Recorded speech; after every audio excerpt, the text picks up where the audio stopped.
হাগ্ৰামাক কোনে মাৰিছিল dagger এহেন্তে dagger মাৰি বুকত ফালি এহেন্তে লৈ গাঁওখনক কোনে ধ্বংস কৰিলে খানে আমাৰ গাঁওখন একা ধ্বংস কৰি দিলে অসম গৰীবৰ মানুহ আছিল হাগ্ৰামা গৰীব দুখীয়াৰ কাৰণে হি মাথা মাৰি হি আইছখন চলাইছিল হাগ্ৰামা প্ৰেমী কোনে মহিলা হয়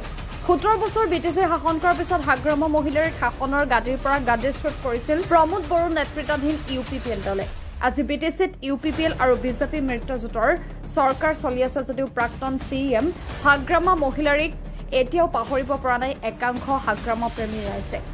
35 নং মজৈবৰী সমষ্টিত বৰ্তমান বিজেপিৰ হাতত আছে আৰু থকাৰ পিছতো যেন একাংশ 35 নং মজৈবৰী সমষ্টিৰ ৰাইজে অহা 2025ত পুনৰ হাগ্ৰামা মহিলাৰিক বিচাৰিছে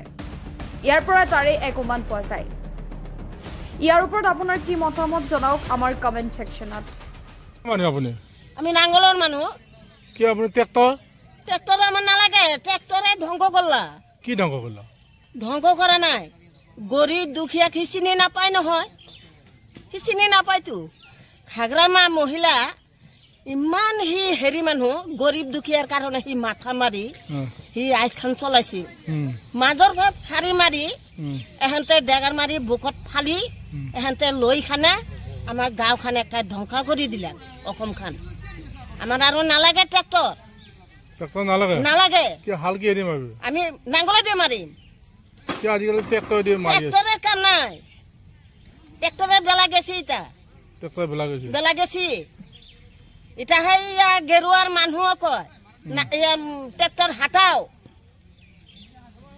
গেৰুৱাৰ মানুহ কয় ট্ৰেক্টৰ হাটাও নাঙলে দি হাল বাব আমি এটা নাঙ্গলত যাই সোমাম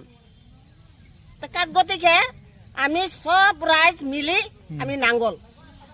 হৈ গৈছে নাঙ্গল হ'ব